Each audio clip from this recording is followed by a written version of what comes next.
किसी भी खेल में टीम चाहे कितनी भी कमजोर हो, लेकिन जब तक नतीजा नहीं आता तब तक कुछ कहा नहीं जा सकता। लेकिन कुछ मुकाबले थोड़े अलग प्रकार के होते हैं।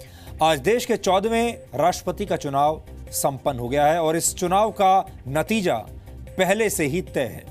एनडीए के प्रत्याशी रामनाथ कोविंद की जीत पक्की मानी जा रही है, लेकिन नतीजा पता होने के बावजूद बहुत कुछ ऐसा है जिसका विश्लेषण करना आज जरूरी है।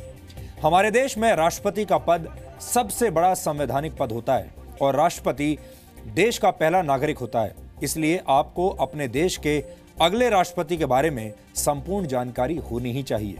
आज हम आपको यह भी बताएंगे कि राष्ट्रपति के चुनाव की प्रक्रिया क्या होती है, लेकिन सबसे पहले आपको यह पता होना चाहिए कि राष्ट्रपति चुनाव के मायने क्या हैं।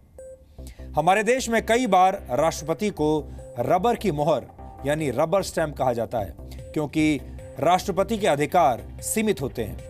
आपने नागरिक शास्त्र और राजनीतिक विज्ञान की किताबों में कई बार राष्ट्रपति की सीमित शक्तियों के बारे में भी पढ़ा होगा, लेकिन हमारे संसदीय लोकतंत्र के इतिहास में बहुत से ऐसे मौके आए जब राष्ट्रपतियों ने अपनी रबर स्टैंप वाली छवि को तोड़ने की कोशिश की। वैसे तो संविधान के मुताबिक मनी बिल को छोड़कर राष्ट्रपति किसी भी अध्यादेश को पुनर्विचार के लिए सरकार को वापस लौटा सकते हैं, लेकिन जब दूसरी बार राष्ट्रपति के पास वो अध्यादेश आता है तो फिर उन्हें उस पर हस्ताक्षर करने ही होते हैं। लेकिन इस प्रक्रिया में लिखित नियमों और कानूनों के अलावा नैतिक नियम भी लागू होते हैं, क्योंकि अगर राष्ट्रपति सरकार के किसी अध्यादेश का विरोध कर दे तो फिर सरकार के लिए नैतिकता के आधार पर उस अध्यादेश में बदलाव करना जरूरी हो जाता है। 1987 में तत्कालीन राष्ट्रपति ज़ैल सिंह ने Indian post office amendment bill पर अपनी मंजूरी देने से इनकार कर दिया था और तब राजीव गांधी प्रधानमंत्री थे। इसके अलावा 2006 में भी तत्कालीन राष्ट्रपति डॉक्टर एपीजे अब्दुल कलाम ने ऑफिस ऑफ प्रॉफिट बिल को मंजूरी देने से इनकार कर दिया था। तब कांग्रेस के नेतृत्व वाली यूपीए की सरकार थी। पूर्व राष्ट्रपतियों ने न सिर्फ सरकारों के अध्यादेश पर हस्ताक्षर करने से इनकार किया है, बल्कि कई बार राज्यों में राष्ट्रपति शासन लगाने से भी मना किया है।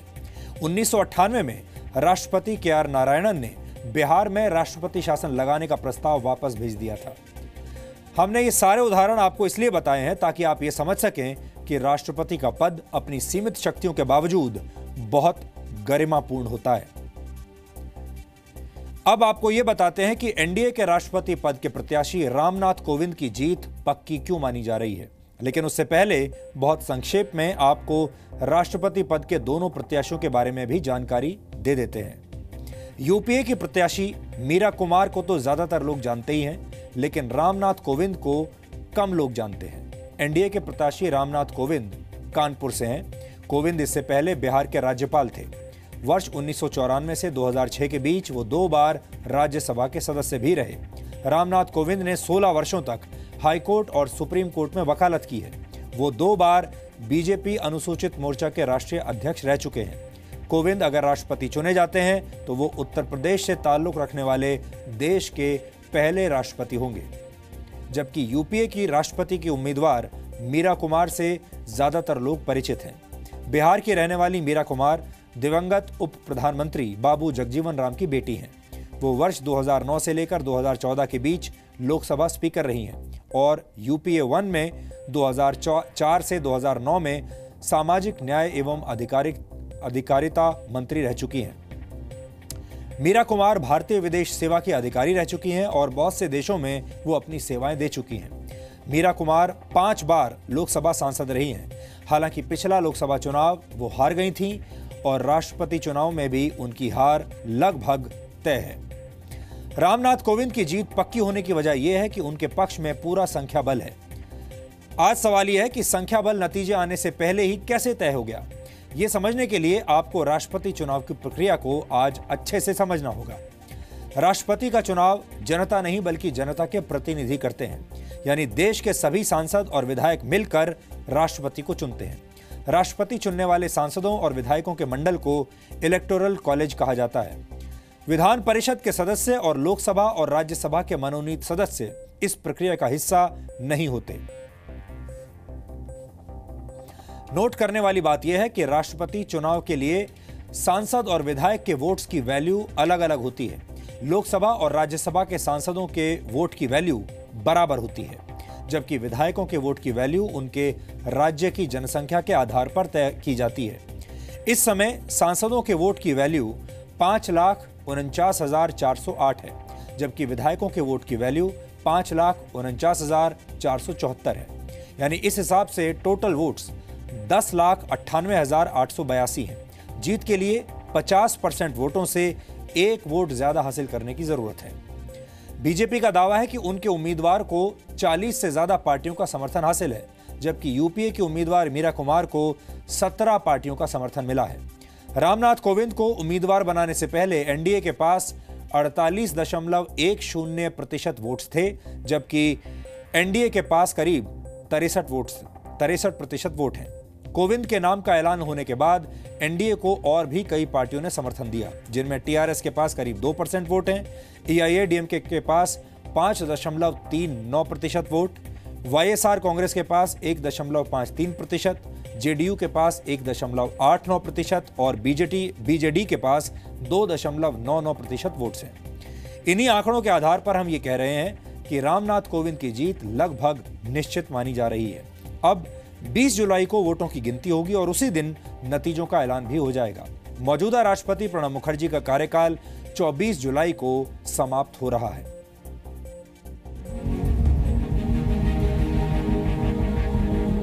देश के 14वें राष्ट्रपति को चुनने के लिए आज वोट डाले गए। प्रधानमंत्री नरेंद्र मोदी और बीजेपी अध्यक्ष अमित शाह ने संसद भवन के कमरा नंबर 62 में वोट डाला। सांसदों ने भी संसद भवन में लाइन में लगकर अपना वोट डाला। एनडीए की तरफ से रामनाथ कोविंद और यूपीए की तरफ से मीरा कुमार राष्ट्रपति की रेस में हैं। देश के नए राष्ट्रपति को चुनने के लिए संसद भवन और राज्यों की विधानसभा के 32 पोलिंग बूथ पर वोट डाले गए। पहली बार चुनाव आयोग ने मतदान के लिए अपना विशेष पेन दिया। सांसदों के बैलेट पेपर का रंग हरा था, जबकि विधायकों के बैलेट पेपर का रंग गुलाबी था। मीरा कुमार ने कहा कि उन्हें यकीन है कि निर्वाचक मंडल के सदस्य अपनी अंतरात्मा की आवाज सुनेंगे। वहीं एनडीए ने रामनाथ कोविंद की जीत का दावा किया। मैं इस चुनाव में विचारधारा की लड़ाई लड़ने के लिए खड़ी हुई हूं। विचारधारा जिसने हमारे देश को एक सूत्र में बांध कर रखा है, उसे बचा कर रखना हम सबका दायित्व है। Now President selection today is voting. I am sure Ramnath Kovind ji will win with a comfortable, respectable margin. आश्वस्त हैं हम कि बहुत ही निर्णायक जीत होगी आदरणीय रामनाथ कोविंद जी की। 40 पार्टियों का समर्थन है और हमसे जुड़े हुए एक व्यक्ति राष्ट्रपति बनने जा रहे हैं और बहुत ही प्रामाणिक राष्ट्रपति होंगे। उन्होंने कहा कि संविधान के अनुसार हम काम करेंगे और 40 पार्टियां सपोर्ट कर रही हैं देश भर की। ये हमारी सफलता है। अच्छा होता सर्वानुमति होती, लेकिन कोई बात नहीं है। कांग्रेस ने शुरू से ही राष्ट्रपति चुनाव को विचारधारा की लड़ाई बताया था। आज भी कांग्रेस ने यही दोहराया तो बीजेपी ने सवाल उठाया। बीजेपी ने पूछा कि कांग्रेस किस विचारधारा की बात कर रही है। True that this fight for presidential election or for that matter even for vice president election is not between two parties or between two candidates. It is between two ideologies. So the president of India is occupying such a position who has to safeguard the interest of the entire nation. So he should be a person and pursue an ideology wherein everybody should be equal for him. लोकतांत्रिक मूल्यों को कायम रखने की चुनौती राष्ट्रपति के इस चुनाव में है। एक तरफ एक छत्रवाद है और दूसरी तरफ सामूहिक निर्णय की परिपाटी। एक तरफ बंटवारे की राजनीति है और दूसरी तरफ भाईचारे की।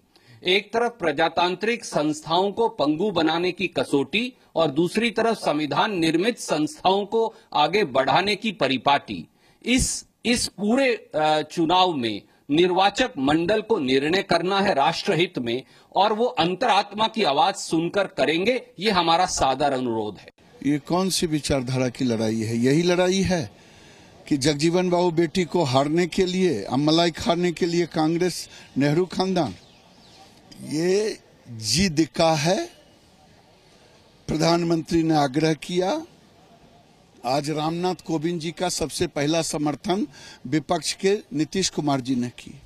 तमिलनाडु के मुख्यमंत्री ने की, उड़ीसा के मुख्यमंत्री ने की, तेलंगाना के मुख्यमंत्री ने की। 40 पार्टियों का समर्थन है। ये कौन सा विचारधारा? 20 तारीख को निर्वाचित होने के बाद वो बीजेपी के राष्ट्रपति नहीं होंगे, देश के राष्ट्रपति होंगे। कांग्रेस का ये एक ऐतिहासिक भूल रहा है। अगर सर्वसम्मति से किया होता प्रधानमंत्री के आग्रह को, ये देश दुनिया में एक मैसेज है। आंकड़े यूपीए के साथ नहीं है, इसीलिए शायद यूपीए के कई दल चुनावी नतीजों से पहले ही सरेंडर करते हुए दिखे। अंतरात्मा की आवाज़ तो बिल्कुल ठीक बात है, लेकिन साथ साथ में हर व्यक्ति किसी राजनीतिक दल से जुड़ा हुआ होता है। जो इंडिपेंडेंट्स है उनके लिए बात अलग है, लेकिन जहां एक दल की बात होती है तो स्वाभाविक है कि सांसद अपने दल के विचारधारा के साथ जाते हैं। मीरा कुमार साहिबा को कामयाब करें, लेकिन अगर अभी के नंबरों पे जाएं तो लगता है कि एनडीए को जो है इस इलेक्शन में एडवांटेज है। मौजूदा राष्ट्रपति प्रणब मुखर्जी के बेटे और कांग्रेस के सांसद अभिजीत मुखर्जी भी ये मान रहे हैं कि इस बार वो जिसे वोट दे रहे हैं उस प्रत्याशी की हार पहले से तय है। We are electing a new president. जो प्रेसिडेंट साहब को हम वोट नहीं दे पाएंगे। लास्ट टाइम हम जब एमएलए था वोट दिया था, उसी टाइम जिसको वोट दिया था वही प्रेसिडेंट बना था। वहीं राष्ट्रपति चुनाव को लेकर समाजवादी पार्टी 2 धड़ों में बंट गई। शिवपाल यादव ने कहा कि वो और मुलायम सिंह रामनाथ कोविंद का समर्थन कर रहे हैं, जबकि नरेश अग्रवाल का कहना था कि पार्टी मीरा कुमार का समर्थन कर रही है। हम लोग मीरा कुमार जी के साथ हैं। हमारी यूपीए के उम्मीदवार मीरा कुमार जी हैं। हमें उम्मीद है अंतरात्मा के आवाज पर लोग मीरा कुमार जी के पक्ष में वोट देंगे, मीरा कुमार जी चुनाव जीतेंगे। तो राष्ट्रपति के चुनाव में मुझे तो वोट रामनाथ कोविंद का करना है। देखिए, मैंने हमेशा नेताजी का कहना माना है, तो नेताजी की भी इच्छा थी और ये राष्ट्रपति का चुनाव हमेशा आम सहमति से होना चाहिए। लखनऊ में यूपी के सीएम योगी आदित्यनाथ समेत कई विधायकों ने वोट डाले। योगी ने कोविंद की जीत का दावा किया, वहीं मायावती ने कहा कि चुनाव चाहे जो जीते, लेकिन राष्ट्रपति तो एक दलित ही बनेगा। जीत हार एक अलग चीज है, लेकिन अच्छी बात यह है कि दोनों में से कोई भी जीते, लेकिन खुशी की बात यह है कि शुल्क कास्ट का आदमी तो देश का राष्ट्रपति बनेगा। एनडीए के प्रत्याशी श्री रामनाथ कोविंद जी भारी बहुमत से चुनाव जीतेंगे, इसमें कोई संदेह नहीं है। उत्तर प्रदेश का ये सौभाग्य है कि पहली बार उत्तर प्रदेश को राष्ट्रपति देने का अवसर प्राप्त हो रहा है।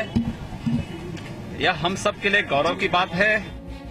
राज्यसभा सांसद डॉक्टर सुभाष चंद्रा ने भी संसद भवन में अपना वोट डाला। डॉक्टर चंद्रा ने कहा कि आज का दिन बेहद अहम है, रामनाथ कोविंद का राष्ट्रपति बनना तय है। मेरे विचार से तो ये फोरगॉन कंक्लूजन है कि रामनाथ जी कोविंद राष्ट्रपति चुने जाएंगे, और क्योंकि उनको वोट 40 पार्टियों से तो मिल ही रहा है, और कुछ लोग अपनी मर्जी से दूसरी पार्टियों के लोग भी उनका समर्थन करेंगे, ऐसा मेरा विश्वास है। अब 20 जुलाई को औपचारिक नतीजों का ऐलान हो जाएगा, लेकिन एनडीए के प्रत्याशी रामनाथ कोविंद की जीत तय मानी जा रही है। दिल्ली से रवि त्रिपाठी के साथ ब्यूरो रिपोर्ट, जी मीडिया।